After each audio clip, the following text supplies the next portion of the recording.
বা জান্নাতীদের মধ্যে এই উম্মতের মানুষের সংখ্যা বেশি হবে, তবুও নবী সাল্লাল্লাহু আলাইহি ওয়াসাল্লাম বলেছেন যে আমার উম্মত 73টা দলে ভাগ হয়ে যাবে। বনু ইসরাইল 72 দলে ভাগ হয়েছিল। ওয়াতাফতারিকু উম্মতি আলা 73 মিল্লা, আমার উম্মত 73টা দলে ভাগ হয়ে যাবে। কুল্লুহুম ফিন্নার, প্রত্যেকটা দলই যাবে জাহান্নামে, ইল্লা মিল্লাতান ওয়াহিদা, একটা মাত্র দল ছাড়া। কিলা মান হিয়া ইয়া রাসূলুল্লাহ, বলা হলো তারা কারা হে আল্লাহ রাসূল সাল্লাল্লাহু আলাইহি ওয়াসাল্লাম? নবীজি বললেন মা আনা আলাইহি ওয়া আসহাবি, আমি যার উপরে আছি, আমার সাহাবীরা যার উপরে আছে। দুর্ভাগ্যজনক হচ্ছে ইসলামের নামে যত দলাদলি হয়েছে সবারই এই একটাই দলিল যে মা আনা আলাইহি ওয়া আসহাবি, আমি যার উপরে আছি, আমার সাহাবীরা যার উপরে আছে। সবাই দাবি করে, আমরা তাই করছি। কেন বেশিরভাগ মানুষ জাহান্নামে যাবে? একটা উত্তর আমরা পেলাম, চোখ দিয়েছি দেখেনি, কান দিয়েছি শোনেনি, কলব দিয়েছি উপলব্ধি করেনি। অর্থাৎ আল্লাহর সত্যের সন্ধান তারা পায়নি, সত্যকে মূল্যায়ন করে নাই, আল্লাহ পাকের বিধানের আনুগত্য করেনি।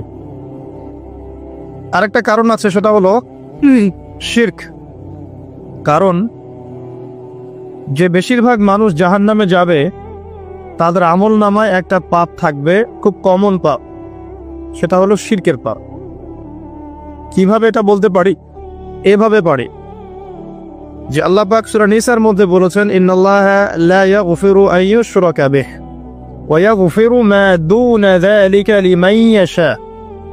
আল্লাহ পাক বলছেন আমি শিরক ছাড়া অন্য যে কোনো গুনাহ যাকে ইচ্ছা ক্ষমা করে দেব। আল্লাহ পাক বলছেন আমি, আল্লাহ পাক শিরকের গুনাহ মাফ করেন না, অন্য যে কোনো গুনাহ যাকে ইচ্ছা আল্লাহ পাক মাফ করে দিবেন ইনশাআল্লাহ। আল্লাহ পাক যখন ঘোষণা দিলেন যে শিরক ছাড়া অন্য গুনাহ আমি মাফ করে দেব ইনশাআল্লাহ, শুধু মানুষের সাথে জড়িত বিষয় বাদ দিয়ে। কারণ মানুষের সাথে জড়িত বিষয় আল্লাহ রাব্বুল আলামিনের কাছে ক্ষমা চেয়ে লাভ হচ্ছে না। যেটা মানুষের সাথে জড়িত বিষয় সেটা আল্লাহর কাছে ক্ষমা চেয়ে লাভ হচ্ছে না। ধরেন আপনি কারো গীবত করেছেন, নাউজুবিল্লাহ, কারো সম্পদ আত্মসাৎ করেছেন, কারো প্রতি জুলুম করেছেন, কাউকে গালি দিয়েছেন, চুরি ডাকাতি করেছেন, ছিনতাই করেছেন, অন্যের সম্পদ আত্মসাৎ করেছেন, কাউকে ধর্ষণ করেছেন, অর্থাৎ অন্য কারো সম্মানহানি করেছেন, জান মাল ইজ্জতের হানি করেছেন। এই বিষয়টার ক্ষমা আল্লাহর কাছে পাওয়া যাবে না। এই ক্ষমাটা ওই বান্দার কাছে নিতে হবে যে ভাই আমি আপনার গীবত করেছিলাম, আমাকে মাফ করে দেন। ভাই আমি আপনার সম্পদ চুরি করেছি, এই নেন, ফেরত নেন। ভাই আমি তোমার জমি আত্মসাৎ করেছি, এটা তোমার, তুমি নিয়ে নাও। ভাই আমি তোমার কাছে টাকা ধার নিয়েছিলাম, দেইনি, এই যে দিয়ে দিলাম, শোধ। প্রতিটা বিষয় যেটা মানুষের সাথে জড়িত, হাক্কুল ইবাদ, এটা আল্লাহর কাছে ক্ষমা হবে না, এটা তার কাছেই ক্ষমা নিতে হবে, এবং এটা খুব কঠিন বিষয়। এর জন্য একটা কলবুন সালিম দরকার হয়, মানে সৎ মনের দরকার হয়। আর এই সৎ মন অনেক দাড়ি টুপির ভিতরেও থাকে না।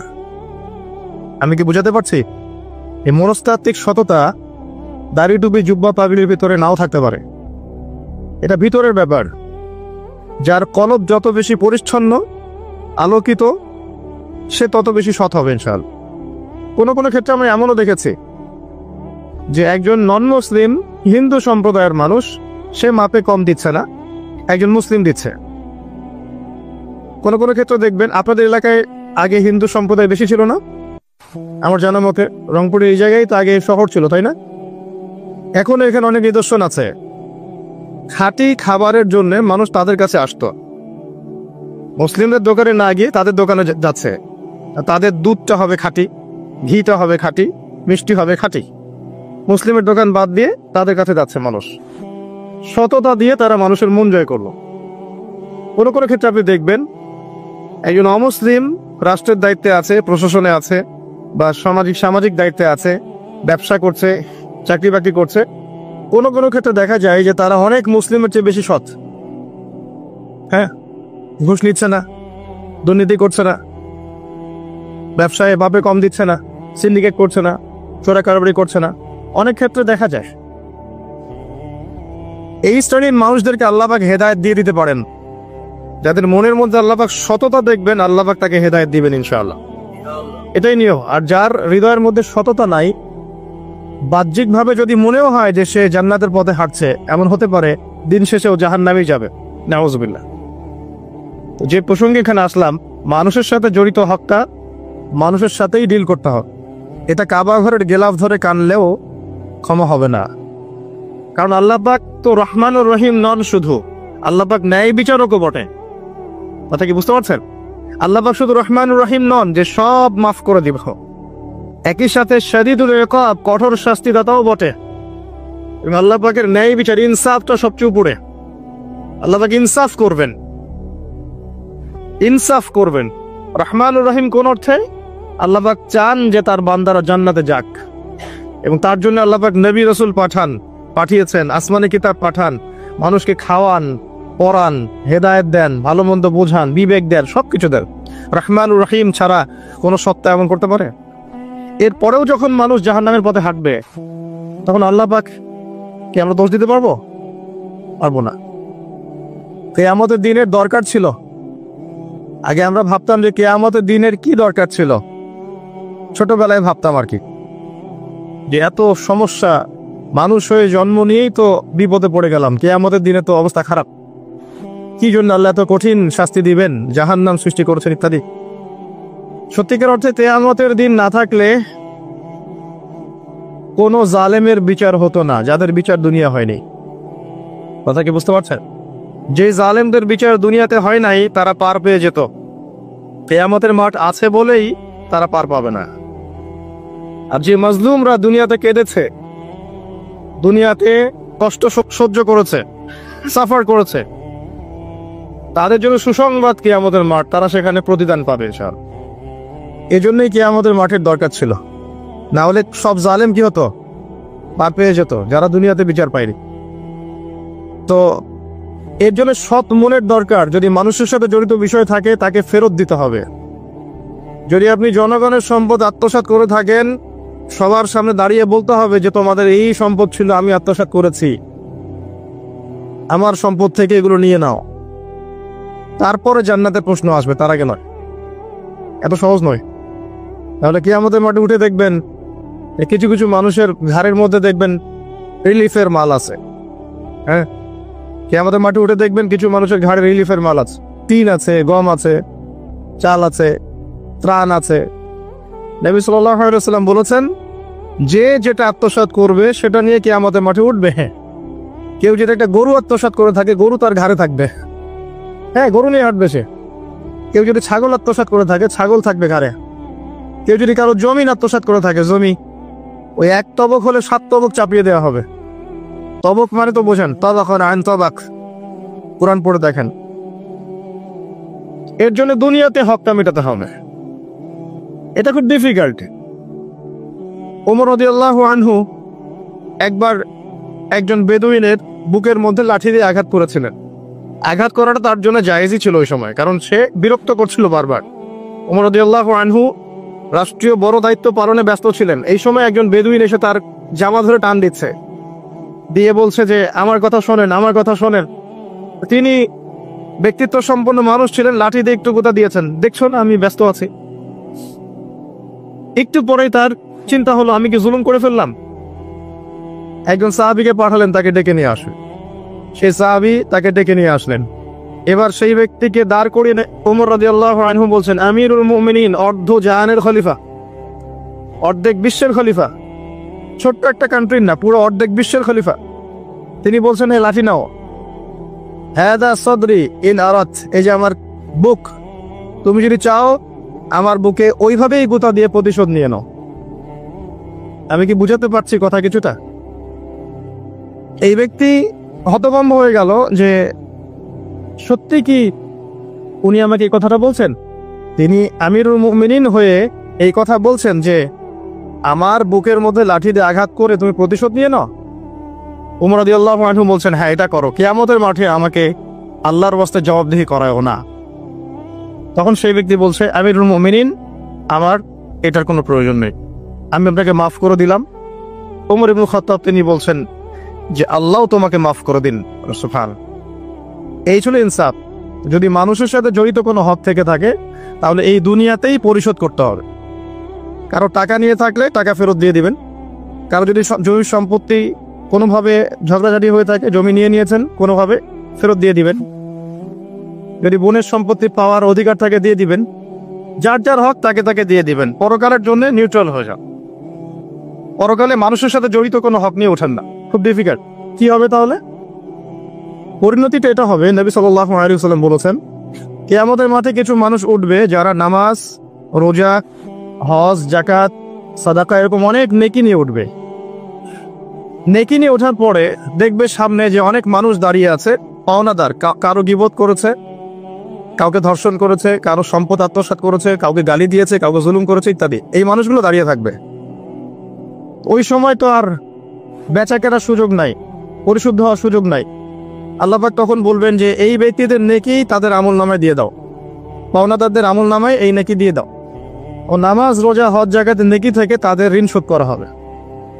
এবং শোধ করতে করতে যদি নেকি শেষ হয়ে যায় তখন ওই ব্যক্তিদের গুনাহ থেকে গুনাহ এই ব্যক্তির আমল নামায় যুক্ত করা হবে। পরিশেষে এই ব্যক্তি যাবে জাহান্নামে, ওরা চলে যাবে জান্নাতে। বলে নাউযুবিল্লাহ। দুনিয়াতে আল্লাহর সাথে জড়িত বিষয় থাকতে পারে, পরকালে যেন মানুষের সাথে জড়িত কোনো হক রাখেন না। এটাই প্রথম নসিহত। আল্লাহ রাব্বুল আলামিন এটাই বলেছেন যে নিশ্চয়ই আল্লাহ শিরক ছাড়া সমস্ত গুনাহ মাফ করতে পারেন। তার মানে আমরা বুঝতে পারছি যে বেশিরভাগ মানুষ জাহান্নামে যাবে তাদের আমল নামায় শিরকের পাপ থাকবে। কিসের পাপ থাকবে? শিরকের পাপ থাকবে। কারণ আল্লাহ পাক বলেছেন শিরক ছাড়া যে কোনো গুনাহ তিনি ক্ষমা করতে পারেন। এবং মেরাজের রাতে যখন নবী সাল্লাল্লাহু আলাইহি ওয়াসাল্লাম আল্লাহর সাথে সাক্ষাৎ করেছেন, আল্লাহ পাক 3টা প্রতিশ্রুতি দিয়েছেন, 3টা হাদিয়া, উপহার। একটা হচ্ছে 50 ওয়াক্ত নামাজ, যেটাকে আমরা এখন 5 ওয়াক্ত পড়ি। 5 ওয়াক্ত পড়লে আপনি 50 ওয়াক্তের নেকি পাবেন ইনশাআল্লাহ। আর এই উম্মতের যে কোনো নেকির কাজ 10 দিয়ে গুণ করা হবে। একটা ভালো কাজ করলে আপনি 10 গুণ নেকি পাবেন, আল্লাহ পাক এটা বলে দিয়েছেন। কিন্তু গুনাহ একটা করলে একটাই পাবেন। একটা গুনাহ করেছেন, একটাই থাকবে, এটাকে 10 দিয়ে গুণ করা হবে না। এটা প্রথম হাদিয়া। দ্বিতীয় হাদিয়া হচ্ছে সূরা বাকারার শেষের 3টা আয়াত। সূরা বাকারার শেষের 3টা আয়াত, লিল্লাহি মা ফিস সামাওয়াতি, এখান থেকে ফানসুরুন আলাল কওমিল কাফিরিন পর্যন্ত। এটা একটা হাদিয়া। এবং নবী সাল্লাল্লাহু আলাইহি ওয়াসাল্লাম বলেছেন, রাতের বেলা কেউ যদি এই 3টা আয়াত পড়ে ঘুমায়, ঘুমানোর আগে এই 3টা আয়াত পড়ে নিয়ে ঘুমায়, বা মাগরিবের নামাজের পর থেকে পড়া শুরু করে, কারণ মাগরিবের পর থেকে রাত শুরু হয়। পশ্চিমা বিশ্বের মতো 12টার পর থেকে রাত শুরু হয় না, ইসলামে সূর্য ডুবলেই রাত শুরু হয়। তো নবী সাল্লাল্লাহু আলাইহি ওয়াসাল্লাম বলছেন তার আমল নামায় সারা রাত ইবাদতের নেকি দেওয়া হবে ইনশাআল্লাহ। আরেকটা হাদিয়া হচ্ছে এটা, আল্লাহ পাক ঘোষণা দিয়েছেন এই উম্মতের কোনো ব্যক্তি যদি শিরক না করে মারা যায়, এই উম্মতের কোনো ব্যক্তি যদি শিরক না করে মারা যায়, মানুষের সাথে জড়িত কোনো পাপ না থাকে, ইনশাআল্লাহ আল্লাহ পাক তাকে মাফ করে দিবে। আর এই সূরা নিসার আয়াতটাও এটাই প্রমাণ করছে। আল্লাহ পাক বলছেন ইন্নাল্লাহা লা ইয়াগফিরু আন ইউশরাকা বিহি, আল্লাহ পাক শিরকের গুনাহ মাফ করেন না, ওয়া ইয়াগফিরু মা দুনা যালিকা লিমান ইয়াশা, এবং এছাড়া যে কোনো পাপ আল্লাহ পাক যাকে ইচ্ছা মাফ করতে পারে। আল্লাহ পাক পরম করুণাময়, অসীম দয়াল। এক ব্যক্তি 100টা খুন করেছিল, 99টা খুন করার পরে, এটা বনু ইসরাইলের ঘটনা, এটা গল্প নয়, কেচ্ছা কাহিনী নয়, সত্য ঘটনা। সে তওবার সুযোগ খুঁজছে, তওবা করা যাবে কিনা। খুঁজতে খুঁজতে খুঁজতে একজন আবেদের কাছে গিয়েছে। আবেদ মানে যে ইবাদত করে কিন্তু জ্ঞান নাই। 2 রকম মানুষ থাকে মুসলিমদের মধ্যে, একজন এক শ্রেণী আলেম যারা জানে এবং জানা অনুযায়ী আমল করে, আর এক শ্রেণী হচ্ছে খুব একটা জানে না কিন্তু দেখা দেখে আমল করে, এটাকে বলা হয় আবেদ। এই ব্যক্তি ছিল আবেদদের একজন। তার কাছে গিয়ে বলছে আমার কি তওবা হবে, আমি 99টা খুন করেছি, সিরিয়াল কিলার। সেই ব্যক্তি বলেছে না, তোমার কিসের ক্ষমা, তুমি এতগুলো খুন করেছো, তোমার ক্ষমা হতে পারে। রাগে এই ব্যক্তিকেও সে খুন করেছে, করে 100টা পূর্ণ করেছে। এরপরে আরেকজনের সন্ধান পেয়েছে যে একজন আলেম, তার কাছে গিয়ে তওবার সুযোগ খুঁজছে। সে বলল হ্যাঁ তোমার তওবা হবে ইনশাআল্লাহ, তুমি খালেস ভাবে তওবা করো, করে এই এলাকা থেকে চলে যাও। কারণ তওবার পরে নতুন জীবন শুরু করবে, এই পরিবেশে থাকলে তুমি অতীতের হিস্ট্রিগুলো তোমার মনে পড়বে, তুমি চলে যাও দূরে কোথাও, সেখানে গিয়ে থাকা শুরু করো। সে তওবা করে ওইদিকে চলে যাচ্ছিল, রাস্তায় মৃত্যু হয়। এবার 2 শ্রেণীর ফেরেশতা চলে আসছে, জান্নাতের এবং জাহান্নাম। কে তার আত্মা নিবে? আমরা মৃত্যুর সময় টের পেয়ে যাব যে কে জান্নাতি কে জাহান্নামী ফেরেশতাদের আকৃতি দেখেই, ঠিক আছে? আর একজন মানুষের মৃত্যু থেকেই তার কিয়ামত শুরু হয়ে যায়। কিয়ামত কবে হবে এর চেয়ে বড় কথা যে মৃত্যুর জন্য আমরা প্রস্তুত কিনা। তো এখন জাহান্নামের ফেরেশতারা রূহ নিতে চাচ্ছে ওই ব্যক্তির, আবার জান্নাতি ফেরেশতারাও চাচ্ছে। দুজনের মাঝখানে একটা ডিবেট চলছে। আল্লাহ রাব্বুল আলামিন তখন কৌশল করে বললেন, তোমরা রাস্তাটা মেপে দেখো, সে যতদূর এসেছিল এই রাস্তার পরিমাপ বেশি না যেখানে যাচ্ছিল এর পরিমাপ বেশি। দেখা গেল সে যতদূর গিয়েছিল এর পরিমাপ বেশি। আল্লাহ পাক জমিনকে প্রশস্ত করে দিলেন। এভাবে কৌশল করে আল্লাহ পাক এই ব্যক্তিকে মাফ করে দিলেন। এখানে আপনাকে খুনের অ্যাক্সেস দেওয়া হচ্ছে না। এই হাদিসটা বলে আপনাকে খুন করতে উৎসাহিত করা হচ্ছে না। আপনাকে বোঝানো হচ্ছে আল্লাহ পাকের মার্সি, দয়া কত প্রশস্ত। আরেক ব্যক্তি ছিল, সে ব্যভিচারিণী, ব্যক্তি না, সে মহিলা। সে ব্যভিচারিণী মহিলা, প্রস্টিটিউশনে ছিল, যাকে আমরা এখন যৌনকর্মী বলি বর্তমান আধুনিক সভ্যতায়, সো কল্ড আধুনিক সভ্যতায়। এবং তাদের অধিকারের জন্য আমরা অনেক কিছুই করতে চেষ্টা করি। আমরা একটা স্লোগানও দিই, আমার দেহ আমার সিদ্ধান্ত, নাউজুবিল্লাহ। তো এই মহিলা রাস্তা দিয়ে যাচ্ছিল, দেখেছে একটা কুকুর পিপাসার্থ, প্রচন্ড পিপাসার্থ, জিহ্বা বেরিয়ে গেছে। তার মায়া লাগলো, সে নিজের মোজাটা খুলে কুয়াতে নামালো। নামি অনেক কষ্ট করে সে পানি উঠালো, উঠিয়ে কুকুরকে পান করিয়েছে। এই একটা কাজের জন্য আল্লাহ পাক তাকে মাফ করে দিয়েছে। আরেকজন ব্যক্তি যে প্রচন্ড পাপী ছিল, মৃত্যুর সময় সে তার সন্তানদেরকে ওসিয়ত করছে যে আমি অনেক অন্যায় করেছি, আল্লাহ যদি আমাকে ধরতে পারেন তাহলে আমার অবস্থা খারাপ। তো আমি যখন মারা যাব তখন আমার দেহটাকে পুড়িয়ে ফেলবে, পুড়িয়ে অর্ধেক ছাই বাতাসে ভাসিয়ে দিবে আর অর্ধেক ছাই সমুদ্রে ভাসিয়ে দিবে। মানে বাতাসে অর্ধেক উড়িয়ে দিবে, সমুদ্রে অর্ধেক ভাসিয়ে দিবে। ছেলেরা তাই করলো। এই ব্যক্তির আকীদা কি, যদি আল্লাহ আমাকে ধরতে পারেন তাহলে খবর আছে। তার মানে ওর আকীদা যে আল্লাহ ধরতে পারবেন না এমন করলো। এটা কিন্তু কুফরি আকীদা, তাই নাকি? পুনরুত্থানে বিশ্বাস না করাটা কুফরি নয় কি? ইমানের 6টা পিলারে একটা হচ্ছে পরকালে বিশ্বাস, তাই না? একটা পিলারই তো তার মধ্যে নাই। তো সন্তানরা তাই করলো। আল্লাহ পাক সাগরকে বললেন ছাই জমা করে দাও, জমিনকে বললেন ছাই জমা করে দাও। আর বাই দ্য ওয়ে, আল্লাহর আদেশ প্রকৃতি শোনে, মানুষ না শুনলে প্রকৃতি শোনে। সাগরের পরে গিয়ে আপনি দাঁড়িয়ে থাকবেন, এই বিশাল সমুদ্র গর্জন করতে করতে আসবে, এসে বিনয়ের সাথে আপনার পা ধুয়ে দিবে। আল্লাহ পাক তাকে আদেশ করেছেন, তোমার সামনে দাঁড়ালে পা ধুয়ে দিও, অহংকার করো না। আল্লাহ যখন ওই সমুদ্রকে আদেশ করবেন যে এই জনপদের লোকেরা আমার আদেশ মানছে না, জলোচ্ছ্বাস দিয়ে উড়িয়ে দাও, সমুদ্র তাই করবে। প্রকৃতি আল্লাহর কথা শোনে। ছাই জড়ো করা হলো। জড়ো করার পরে আল্লাহ পাক এই ব্যক্তিকে আবার পুনরুজ্জীবিত করে জিজ্ঞাসা করলেন, কি জন্য এই কাজটা করেছেন, কেন এই কাজটা করেছো? তখন এই ব্যক্তি বলছে, হাদিসের কথাগুলো এমন, এই ব্যক্তি বলছে, মিন খাশিয়াতিকা ইয়া রাব্বি, আল্লাহ আমি তোমার ভয়ে এই কাজটা করেছি না। আর তুমি খুব ভালো করেই জানো হে আল্লাহ যে আমি তোমার ভয়ে করেছি না অন্য কোনো কারণে করেছি। আল্লাহ পাক বললেন, আমি তোমাকে মাফ করে দিলাম। আর দুজন ব্যক্তি, এটা বলে সামনে যাচ্ছেন, আর দুজন ব্যক্তি, এটা আমাদের মুসলিমদের জন্য শিক্ষা আছে। আমরা মুসলিমরা মনে করি যে আমরা সুপিরিয়র হয়ে গেছি। মাশাআল্লাহ, জুমার নামাজে আসি, রমজানের রোজা রাখি, মাঝে মাঝে একটু জাকাত দেই, সুযোগ পেলে একটা হজ উমরা করে আসি, তাই না? মাঝে মাঝে মসজিদে এসে নামাজ পড়ি, আমরা মনে হয় জান্নাতের সার্টিফিকেট পেয়ে গেছে, আমরা এমনটা মনে করি আর কি। দুই ব্যক্তি, একজন অনেক আল্লাহওয়ালা মানুষ, আর একজন হচ্ছে যে আল্লাহর দিনের খুব একটা পরোয়া করে না। তো এই বন্ধু সেই বন্ধুকে দাওয়াত দেয়, দিনের পথে আসো, দিনের পথে আসো আসো। এই ব্যক্তি শোনে না। তো একদিন এই ব্যক্তি বলে ফেললো, যে ব্যক্তি একটু পায়াস টাইপের রিলিজিয়াস মুসলিম, সে বলে ফেললো যে আল্লাহ তোকে কখনো মাফ করবে না। কথাটা শোনেন, আল্লাহ তোকে মাফ করবে না, তোকে এত ডাকি দাওয়াত দিই, তুই কথা শুনিস না। মৃত্যুর পরে আল্লাহ পাক এই দুইজনকে জীবিত করলেন। জীবিত করে বললেন, কে তোমাকে ইখতিয়ার দিয়েছে যে আমি কাউকে ক্ষমা করব কি করব না এই বিষয়ে সিদ্ধান্ত দেওয়ার? আজকে আমি ওকে মাফ করে দিলাম আর তোমাকে জাহান্নামে দিলাম, যাও। যার মনের মধ্যে যাররা পরিমাণ অহংকার থাকবে সে ব্যক্তি জান্নাতে যেতে পারবে না। আর অহংকার এবং রিয়াটা এত সূক্ষ্ম যে অন্ধকার রাতের কালো পাথরের উপরে যদি কালো পিঁপড়া হাঁটে, এটা যেমন সূক্ষ্ম, রিয়া এবং অহংকার এতটাই সূক্ষ্ম। এবং যখন আপনারা ইসলামিক ব্যক্তিত্বদেরকে নিয়ে আইওয়াশ এবং শোডাউনে লিপ্ত হন, তখন অহংকার তাদের মনের মধ্যে চলে আসতে পারে। এই বিষয়গুলো থেকে সম্পূর্ণ দূরে থাকা উচিত। আল্লাহ পাক আপনাদেরকে বোঝার তৌফিক দান করুন। শিরকের পাপ থেকে বেঁচে থাকুন, মানুষের সাথে জড়িত পাপ থেকে বেঁচে থাকুন। আল্লাহ পাক পরম করুণাময়, অসীম দয়ালু। আল্লাহ পাক সমস্ত গুনাহ মাফ করতে পারেন। এর মানে এই নয় যে গুনার এক্সেস দেওয়া হচ্ছে, লাইসেন্স দেওয়া হচ্ছে, এমনটা নয়। আল্লাহ পাকের দয়া বোঝানো হচ্ছে। আল্লাহ আপনাকে ভালোবাসেন এবং আল্লাহই আপনাকে প্রকৃত অর্থে ভালোবাসেন, বাকিরা আপনাকে স্বার্থের জন্য ভালোবাসেন। মনে রাখবেন, প্রকৃত অর্থে শুধু আল্লাহই তার বান্দাদেরকে ভালোবাসেন, বাকিরা মানুষের অবস্থানকে ভালোবাসে, মানুষের ব্যক্তিসত্তাকে নয়, আপনার আত্মাকে নয়, আপনার অবস্থানকে। এটা আপনি হারে হারে উপলব্ধি করবেন যত দিন যাবে। বাকি বিষয়গুলো স্বার্থকেন্দ্রিক। আল্লাহ রাব্বুল আলামিনের ভালোবাসা স্বার্থকেন্দ্রিক নয়, নিঃস্বার্থ। আল্লাহর জন্য ভালোবাসো।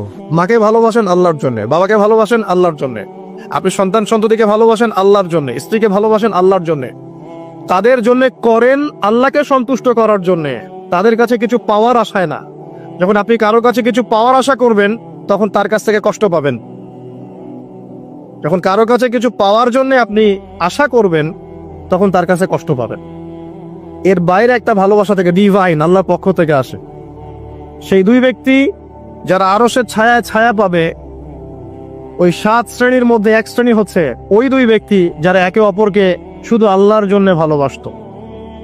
এই ভালোবাসা, মুআমালাত, আপনার উঠা বসা, চলাফেরা, ইবাদত, প্রতিটা কাজ হোক শুধু আল্লাহর সন্তুষ্টির জন্য। এটাই হচ্ছে তাওহীদের চূড়ান্ত লেভেল। তখন গিয়ে আপনি আল্লাহর মারিফত বুঝতে পারবেন, আল্লাহকে আপনি আপন করে পাবেন। যখন ডাকবেন, দেখবেন আল্লাহ আপনার কাছে আছে। এমন সময় দেখবেন মনে মনে কিছু চিন্তা করেছেন যে আমার এটা দরকার, দেখবেন বাসায় গিয়ে ওটা হাজির আপনার সামনে। নবী সাল্লাল্লাহু আলাইহি ওয়াসাল্লাম এটাই বলেছেন, জুতার ফিতার প্রয়োজন হলেও আল্লাহর কাছে চেয়ে নাও।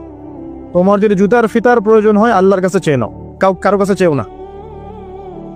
আব্দুর রহমান বিন আউফ রাদিয়াল্লাহু আনহু মদিনায় গিয়েছেন হিজরত করে। অন্য একজন সাহাবী বলছেন, আমার 2টা বাড়ি আছে, একটা নিয়ে নেন, 2টা জমি আছে, একটা নিয়ে নেন।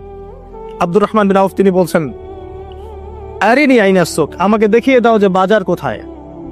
অল্প কিছু খেজুর কিনলেন, আল্লাহর প্রতি তাওয়াক্কুল করে গায়রাতের পরিচয় দিলেন, ব্যক্তিত্বের পরিচয় দিলেন, দিয়ে তিনি চলে গেলেন বাজারে। বাজারে গিয়ে ব্যবসা শুরু করলেন। মাত্র 7 বছরের ব্যবধানে তিনি মদিনার শ্রেষ্ঠ ধনীদের একজন হয়েছেন। আল্লাহর হয়ে যান, শুধু আল্লাহকে আপন করে নেন, দেখবেন সবকিছু আপনার অনুকূলে ইনশাআল্লাহ। ইন্না সলাতি ওয়া নুসুকি ওয়া মাহইয়ায়া ওয়া মামাতি লিল্লাহি রাব্বিল আলামিন, এই কনসেপ্টে আসেন।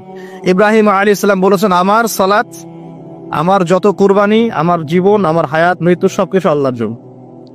তখন দেখবেন দুনিয়াতে যদি আল্লাহর পথে চলতে আপনি বাধা পান, বিপত্তি পান, কষ্ট পান, দুঃখ কষ্ট আসে, বালা মুসিবত আসে, আপনার মুখে হাসি থাকবে।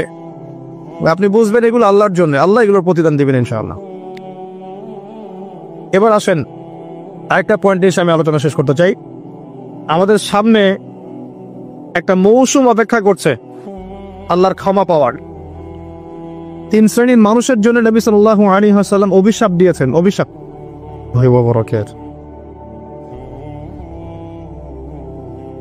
ইন্নাল হামদুলিল্লাহ নাহমাদুহু ওয়া নাস্তাঈনুহু মান ইয়াহদিহিল্লাহু ফালা মুদিল্লা লাহু ওয়া মান ইউদ্লিল ফালা হাদিয়া লাহু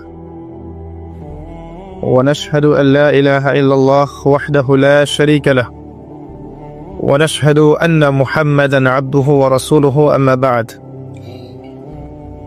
فأعوذ بالله من الشيطان الرجيم بسم الله الرحمن الرحيم وقال الله تعالى في كلامه المجيد والفرقانه الحميد يا أيها الذين آمنوا اتقوا الله حق تقاته ولا تموتن إلا وأنتم مسلمون وقال رسول الله صلى الله عليه وسلم القرآن حجة لك وعليك رب اشرح لي صدري ويسر لي أمري واحلل عقدة من لساني يفقه قولي اللهم فقهنا في الدين وعلمنا التأويل اللهم اجعلنا منهم الذين آمنوا وعملوا الصالحات وتواصوا بالحق وتواصوا بالصبر আলহামদুলিল্লাহ, যাবতীয় প্রশংসা এবং গুণগান একমাত্র মহিয়ান ও গরিয়ান আল্লাহ রাব্বুল আলামিনের জন্য, যে আল্লাহ সুবহানাহু ওয়া তাআলা নাজিল করেছেন মহাবিশ্বয় মহাগ্রন্থ আল কোরআনুল কারীম।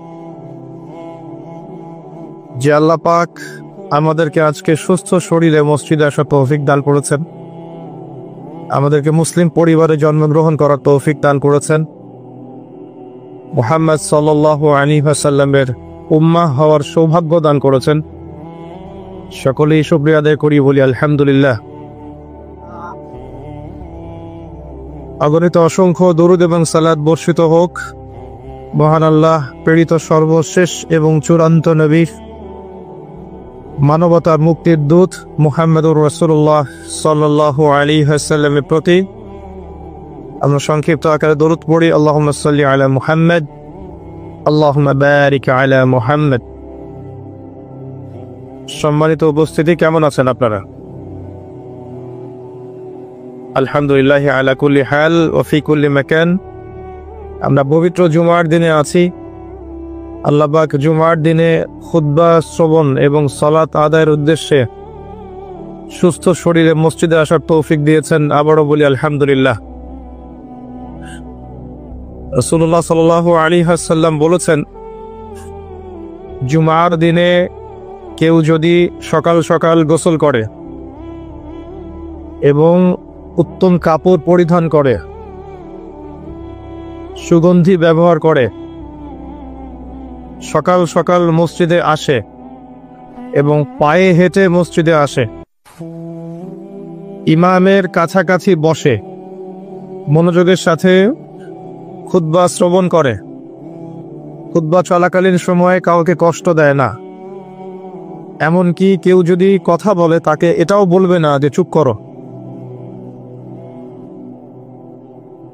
এবং ইমামের সাথে নামাজ শেষ করে, নবী সাল্লাল্লাহু আলাইহি ওয়াসাল্লাম বলেছেন, এই ব্যক্তির আমলনামায় প্রত্যেক পদক্ষেপের বিনিময়ে 1 বছরের নফল নামাজ, 1 বছরের নফল রোজার নেকি দেয়া হবে। এই বিশাল নেকিটা নষ্ট হয়ে যাবে যদি খুতবা চলাকালীন সময় আমরা কথাবার্তা বলি, মোবাইলে ব্যস্ত থাকি, লুকিয়ে লুকিয়ে ভিডিও করি, ফটো সেশন করতে থাকি ইত্যাদি, অন্যকে কষ্ট দেই, আপোষে কথাবার্তা বলি, তাহলে এই পুরো নেকিটা নষ্ট হয়ে যাক। দেখবেন এটা বলে দেওয়ার পরেও কিছু মানুষ কথা বলবে, এই কাজ করবে।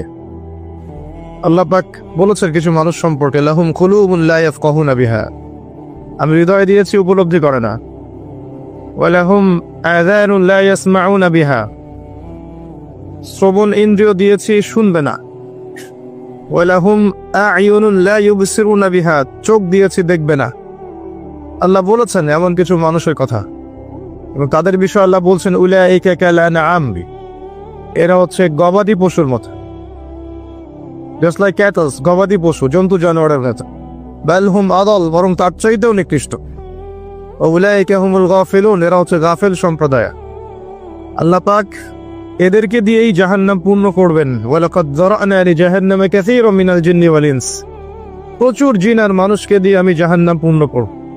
অপরাধ এটাই, চোখ দিয়েছি দেখে নাই, কান দিয়েছি শোনে নাই, হৃদয় দিয়েছি উপলব্ধি করে নাই, এটাই অপরাধ।